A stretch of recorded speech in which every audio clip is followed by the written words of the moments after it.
प्रेमी सज्जनों,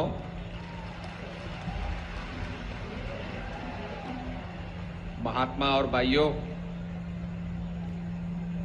और भगवत भक्तों, आवाज ठीक करो।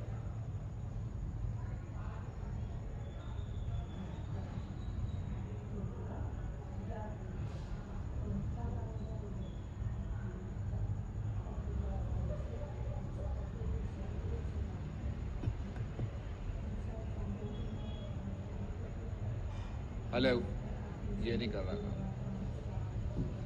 हाँ। आप लोग यथास्थान बैठ जाएं और सत्संग का एकाग्रचित से श्रवण करें।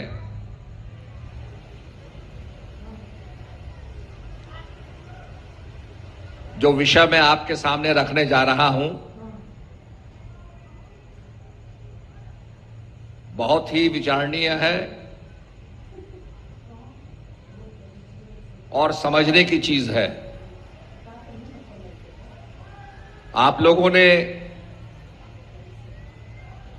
9/11 का नाम सुना होगा और जब हम 9/11 की चर्चा करते हैं, 9/11 के बारे में सुनते हैं, तो हमें न्यूयॉर्क के ट्विन टावर्स हमारे सामने आ जाते हैं और वो पूरी घटना हमारे सामने आ जाती है कि किस प्रकार से अल कायदा ने, जिसका नेतृत्व ओसामा बिन लादेन कर रहे थे, किस प्रकार से ट्विन टावर्स को क्षति पहुंचाई और एक बहुत बड़ा आक्रमण किया। मैं आपका ध्यान एक दूसरे 9/11 की तरफ ले जाना चाहता हूं।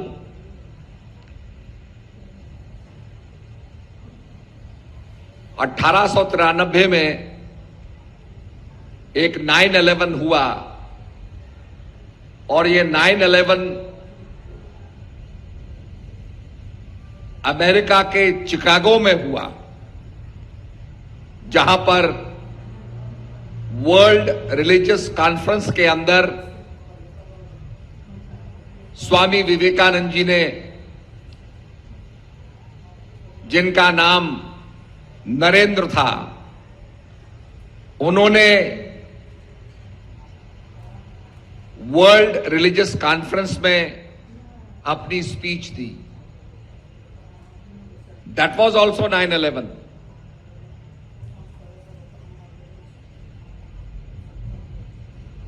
जब उन्होंने चिकागो में स्पीच दी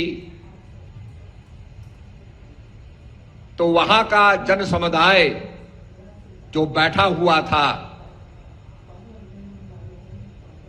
हजारों आदमी खड़े हो गए और करतल ध्वनि से विवेकानंद की जय जयकार की। ये हम सब भारतवासियों के लिए बड़े गौरव की बात थी कि हमारे भारत का एक साधु, हमारे भारत देश का एक मॉन्क अमेरिका में जाता है और 9/11 की तिथि पर वो अमेरिका का उद्बोधन करता है और उसके 5 शब्दों ने वहां की जनता में अगाध उत्साह पैदा किया और वो करतल ध्वनि से विवेकानंद की जय जयकार करने लगे। वैसे तो विवेकानंद जी काफी पहले पहुंच गए थे और अमेरिका में जहां भी वो गए, उनको उनकी चमड़ी से देखा गया, तिरस्कृत किया गया, क्योंकि वहां पर जो श्वेत नहीं है, जो व्हाइट नहीं है, वो काला है और काले व्यक्ति को हे दृष्टि से देखा जाता है। वर्ल्ड रिलीजन कॉन्फ्रेंस के अंदर विवेकानंद जी बैठे थे। कई वक्ताओं ने अपने विचारों को आगे रखा। उसके बाद विवेकानंद को समय मिला और विवेकानंद जी चल करके पोडियम पर आते हैं और वहां खड़े होकर के जन समुदाय को निहारते हैं, चारों तरफ देखते हैं, खड़े होकर के जन समुदाय की तरफ दृष्टि डालते हैं। कुछ लोगों ने सोचा कि ये तो बोल ही नहीं पा रहे हैं, कुछ कहने लगे he is got cold feet, ये स्तब्ध हो गए। विवेकानंद जी स्तब्ध नहीं हुए थे, वो जन समुदाय का आंकलन कर रहे थे, देख रहे थे, और उसके बाद उन्होंने कहा, sisters and brothers of America. ये 5 शब्दों ने, sisters and brothers of America, इन 5 शब्दों ने एक ऐसा उत्साह पैदा किया, एक ऐसा जोश पैदा किया कि वहां जो 7,000 का जन समुदाय था खड़ा होकर के करतल ध्वनि से विवेकानंद की जय जयकार करने लगा। कुछ लोगों ने सोचा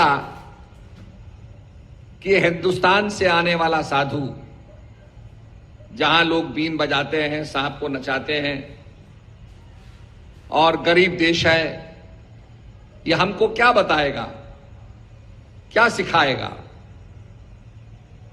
परंतु विवेकानंद जी ने जब सभी को बहन और भाई कहकर संबोधित किया, तो हमारे देश के अंदर जो वसुदैव कुटुंबकम की भावना है वो प्रकट हुई। और वहां पर विवेकानंद जी कहते हैं, it fills my heart with joy unspeakable to rise in response to the warm and cordial welcome which you have given us. I thank you in the name of the most ancient order of monks in the world.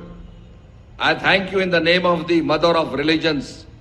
And I thank you in the name of millions and millions of Hindu people of all classes and sects. Vivekananda ji धारा प्रभा बोलने लगे कि मेरे हृदय के अंदर अपार प्रेम पैदा होता है, उत्साह पैदा होता है।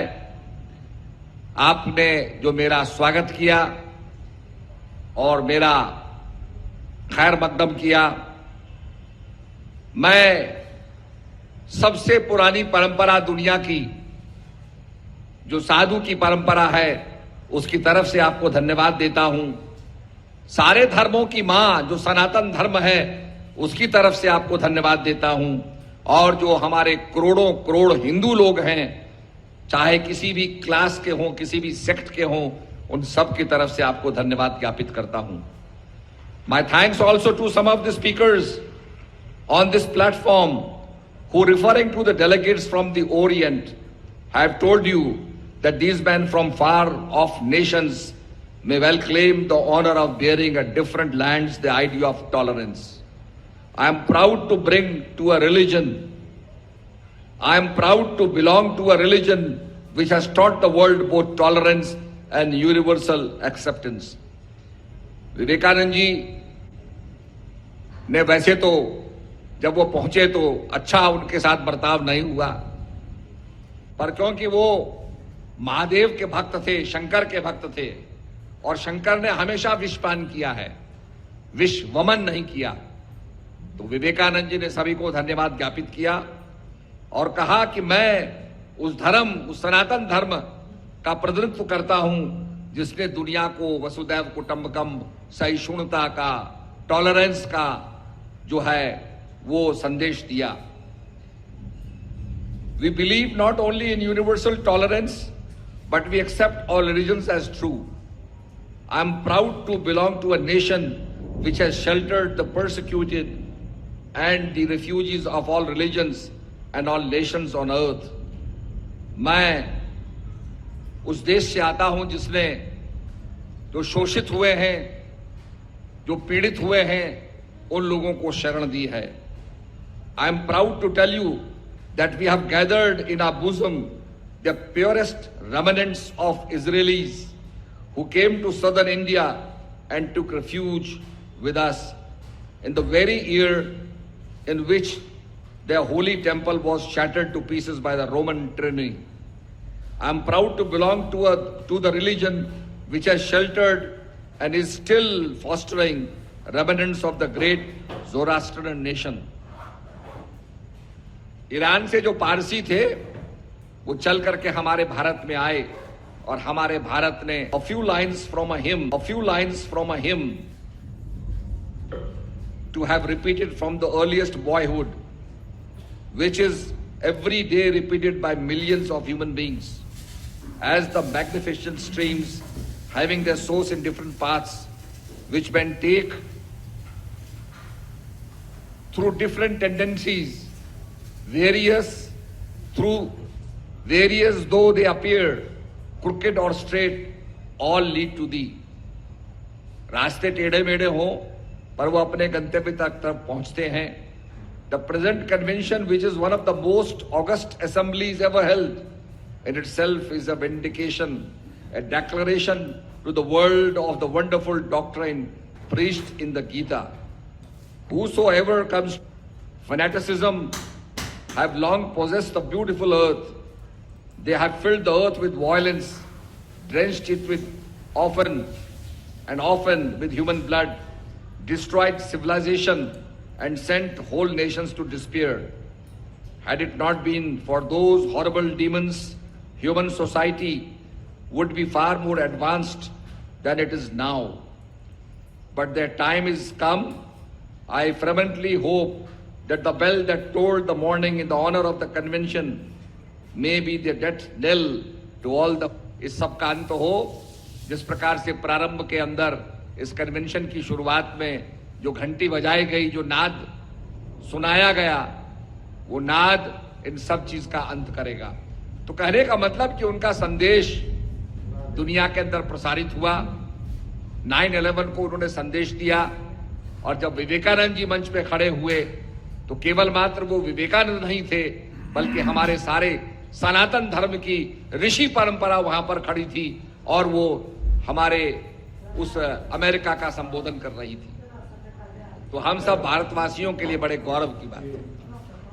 और विवेकानंद जब अपने गुरु रामकृष्ण परमहंस के पास जाते हैं, विवेकानंद जिज्ञासु थे. विवेकानंद खोज रहे थे, ढूंढ रहे थे. अनेक लोगों के पास, अनेक फिलोसफर्स के पास गए और वो यही पूछते थे, हैव यू सीन गॉड? आपने क्या परमपिता परमात्मा का साक्षात्कार किया है, दर्शन किया है?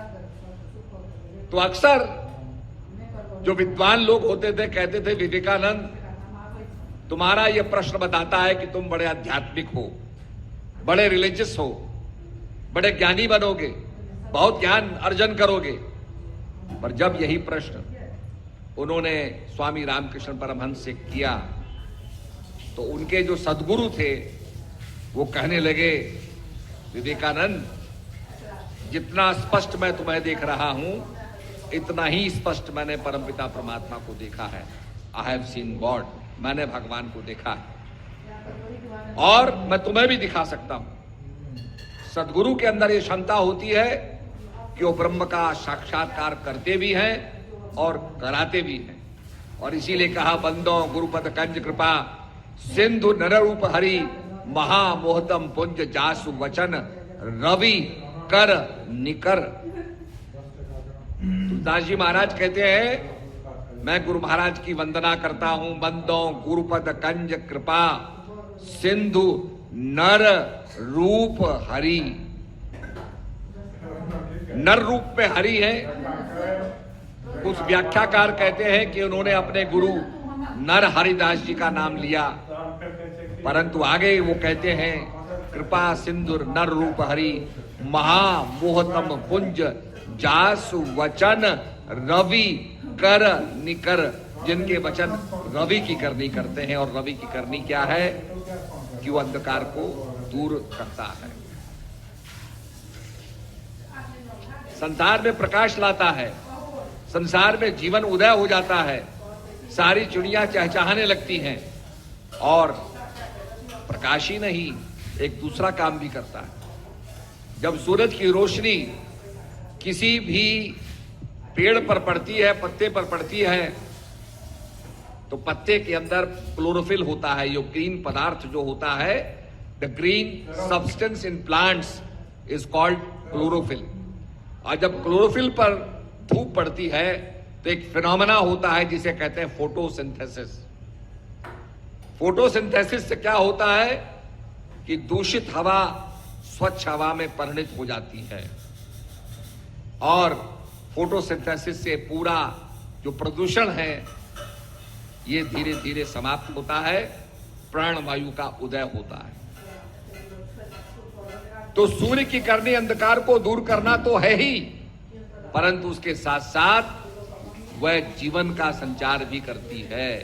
तो इसी प्रकार से सदगुरु महाराज ज्ञान देकर के द्विज बनाते हैं और दूसरा जन्म देते हैं, that is called the second birth. एक जन्म माता पिता देते हैं और दूसरा जन्म सदगुरु महाराज देते हैं। इसीलिए कहा गुरुर् ब्रह्मा गुरुर् विष्णु गुरुर्देवो महेश्वर गुरुर् साक्षात पार ब्रह्म तस्मै श्री गुरुवे नमः। गुरु महाराज की वंदना की गई और हमारे शास्त्रों के अंदर कहा गुरु बिन भव निधि तरे न कोई, हरि विरंच शंकर सम हुई। शास्त्रों का जो निचोड़ है, शास्त्रों का जो एसेंस है, जिसके अंदर शास्त्र सारी फिलॉसफी का निचोड़ करते हैं, उसका सार बताते हैं, वो यही बताते हैं कि बिना गुरु के कल्याण नहीं होगा। हम रास्ते में जाते हैं, अगर थोड़ा सा हमको ये प्रतीत हुआ हम कहाँ जा रहे हैं, रास्ते का पता नहीं है, तो हम क्या करते हैं कि हम पूछते हैं कि भाई ये रास्ता कहाँ जा रहा है, और जो बताने वाला होता है वो मार्गदर्शन करता है कि भाई इस रास्ते पर जाओ, इधर मुड़ जाओ, उधर जाओ, तो मार्गदर्शन करता है। तो बिना पूछे हुए, आज तो हमारे पास जीपीएस हो गया, उसके माध्यम से ज्ञान मिल जाता है, परंतु उसके उपरांत भी जो प्रैक्टिकल, जो लाइव जो डायरेक्शन होती है वो लेनी पड़ती है। जीपीएस के बाद भी आदमी पूछता है भैया ये बता दो ये कहां जा रहा है। तो जैसे हमें आदमी बताता है, इसी प्रकार से सदगुरु भी मार्गदर्शन करते हैं, और ये परंपरा रही है कि गुरु महाराज ने मार्गदर्शन किया है। कहा गुरु को कीजिए दंडवत, कोट कोट प्रणाम, कीट न जाने भृंग को, गुरु कर ले आप समान। हम लोग उड़ीसा के किनारे पर गए, वहां पर एक कछुआ जो है, मादा कछुआ अंडे देती है। रात के समय गए तो अंडे दिए जा रहे थे। मादा कछुआ रेत को खोद करके अंडे दे करके और फिर उसके ऊपर रेत को डाल करके और वो अंडे को दबा करके और समुद्र में चली जाती है और किनारे पर तैरती रहती है। उसके बाद अंडे हैच करते हैं और अंडे निकल करके समुद्र में जाते हैं और जो जिसकी मां होती है उसके पास पहुंच जाते हैं। आप ये देखिए कितना अद्भुत वो काम है अपने आप में। साइंस भी बैफल्ड है। ये कछुए यहां पर पैदा हो रहे हैं, समुद्र में चले जाएंगे, कहीं से कहीं पहुंच जाएंगे, वाटर करंट्स उनको कहीं से कहीं ले जाएगा और उसके बाद जब उनको प्रजनन करना होगा तो फिर वो इसी कोस्ट पर उड़ीसा के इसी किनारे आकर के और प्रजनन करेंगे। तो ये जो बहुत सी जो बातें हैं, साइंस की जो बातें हैं, ये समझने की हैं और इसीलिए कहा गया कि सदगुरु महाराज ज्ञान देकर के बताते हैं। मन की जो ध्यान की जो शक्ति है, मन मथुरा दिल द्वारिका, काया काशी जान, 10वां द्वारा देहरा, तामे ज्योति पहचान। मन क्या है? मथुरा। आज जो हम बाहर तीर्थ जा रहे हैं, बाहर घूम रहे हैं, एक्सट्रोवर्ट बन गए, कहते हैं मन ही मथुरा है, दिल ही द्वारिका है, काया ही काशी है, और 10वें द्वार के अंदर जो प्रकाश पुंज है, जिसको रामचरितमानस में कहा, राम भक्त चिंता मणि सुंदर, बसहि गरुड़ जाके उर अंदर, परम प्रकाश रूप दिन राती, नहीं चाहिए कुछ दिया कृत बाती। जहां परम प्रकाश है, सेल्फ इफेंजेंट लाइट है। इसीलिए भगवान गीता में भी कहते हैं, न तत् भाषते न सूर्यो न शशांको न पावका, यद गत्वा न निवर्तन्ते तद्धामम परमम। हे अर्जुन, मेरा एक ऐसा परम धाम है जहां हजारों सूर्यों का प्रकाश है और जहां पहुंचने के बाद जीव लौटता नहीं है। तो ये जो भगवान ने कहा, जो धाम अचीवेबल है, जिसका ज्ञान भगवान ने अर्जुन को दिया, अर्जुन को बोध कराया, वो ज्ञान हमें भी प्राप्त करना चाहिए। और भगवान कहते हैं, श्रोत्रिय ब्रह्मनिष्ठ, जो श्रुति स्मृति का गाता हो, श्रोत्रिय ब्रह्मनिष्ठ, श्रुतियों के एसेंस को जानने वाले हो, हमारे शास्त्रों के एसेंस को जानने वाले हो, ऐसे सदगुरु महाराज के पास जाकर के विनम्रता पूर्वक जब आप प्रार्थना करोगे और उनका आशीर्वाद होगा, तब वो बोध कराएंगे। आपने देखा होगा, आंखों से हम संसार के दृश्य देख सकते हैं, पर अपने चेहरे को देखने के लिए हमें एक शीशे को देखना पड़ता है, मिरर को देखना पड़ता है। ठीक इसी प्रकार से अपने आप को जानने के लिए सदगुरु महाराज रूपी दर्पण की आवश्यकता होती है। वो हमें जनाते हैं कि हम क्या हैं। अपन को आप ही में पायो, शब्द ही शब्द भजो उजियारो, सतगुरु भेद बतायो, अपन को आप ही में पायो। जैसे कस्तूरी का मृग होता है, जंगल में भटकता रहता है, घूमता रहता है, सुगंध का उसको अनुभव होता है, सोचता है कि शायद ये किसी पाषाण से सुगंधी आ रही है, किसी जड़ी बूटी से आ रही है, और उसी सुगंधी के लिए वो भटकता रहता है पूरे जंगल के अंदर। पर वो नहीं जानता, अभागा है, कि उस सुगंधी का स्रोत तो स्वयं जो कस्तूरी है वो उसके अंदर है। तो कहने का मकसद मेरा यह है,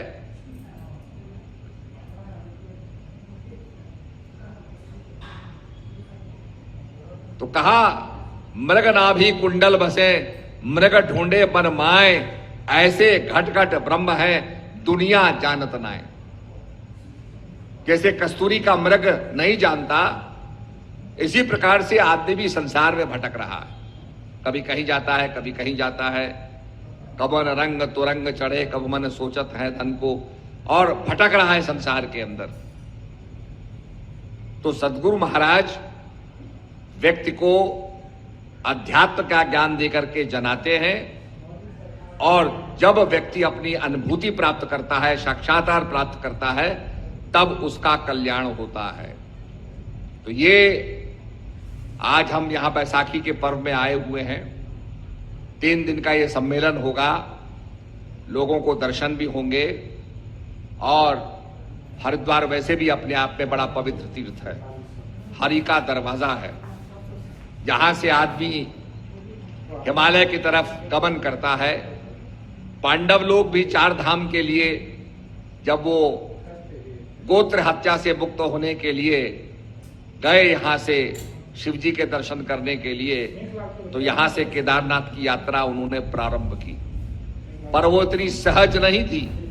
जहां जहां वो जाते थे, वहां वहां शिव जो है अंतर ध्यान हो जाते थे। वो देखना चाहते थे कि इनके अंदर कितनी निष्ठा है, कितनी भक्ति है, कितनी श्रद्धा है, और कितनी बाधाओं को लांघते हुए ये दर्शन करना चाहते हैं। तो इसी प्रकार से मैं कहना चाहूंगा, लोग बद्रीनाथ जाते हैं, 5 पांडव जो हैं बद्रीनाथ गए, जो जो पीछे देखता गया गलता गया। और बद्रीनाथ में जब भगवान बद्री विशाल तपस्या कर रहे थे, तो लक्ष्मी जी बेरी के रूप में, बद्री वृक्ष के रूप में बन करके, बेर का पेड़ बन करके भगवान पर छाते का रूप ले लिया। आज उसी बेरी को लोग बद्री बेरी कहते हैं और उसके अंदर बड़ी औषधियों की शक्ति होती है। उसको सीबक थॉर्न भी कहा जाता है और अगर आप उसकी रिसर्च करेंगे तो उसके अंदर अद्भुत औषधि के गुण हैं।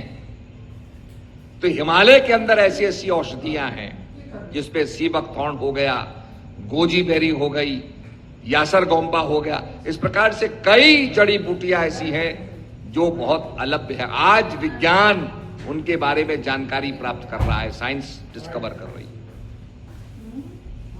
हमारा जो औषधालय है ये भी सीबक थॉर्न बनाता है। तो आप उसके औषधि पोटेंशियल को देखेंगे कि किस प्रकार के उसके अंदर विटामिन सी होती है, कई बीमारियों से आदमी को वो रिलीफ करवाता है। तो इसलिए हिमालय जड़ी बूटियों से भरा हुआ है, द्रोणागिरी पर्वत जड़ी बूटियों से भरा हुआ है। इसलिए हनुमान जी द्रोणागिरी पर्वत में आकर के जड़ी बूटी ले जाते हैं। और हमारे शास्त्रों में लिखा है जब आप जड़ी बूटी को लेने जाओ तो एक दिन पहले उनको अभिमंत्रित करते हैं, उनकी प्रार्थना करते हैं कि हे जड़ी बूटी, आप सारे औषधियों के गुणों के साथ हमारे साथ आ जाओ। अभिमंत्रित, उसके अंदर लाइफ है ये हम मान करके उसको अभिमंत्रित करते हैं। आज साइंस भी कहती है आप प्लांट लगाइए, प्लांट से आप बात करेंगे तो प्लांट ज्यादा हेल्थली रिस्पॉन्स करेगा। तो जो बातें हमारे शास्त्र में लिखी हैं आज धीरे धीरे विज्ञान की कसौटी पर भी वो खरी उतरती जा रही। तो इसलिए मैं ये कहना चाहूंगा कि यहां पर सारी व्यवस्था की गई है। प्रेमनगर आश्रम में भी व्यवस्था की गई है। आश्रम आपको पता है छोटा पड़ गया और इसीलिए हमको यहां पर कार्यक्रम करना पड़ता है ऋषिकुल के अंदर। अभी अभी हम लोग आपके जैसलमेर में कार्यक्रम करके आए, उसके बाद हमने यहां पर आपके जौनपुर में कार्यक्रम किया, बहुत विशाल कार्यक्रम किया। जैसी भीड़ हम यहां देख रहे हैं ऐसी भीड़ जौनपुर में भी थी।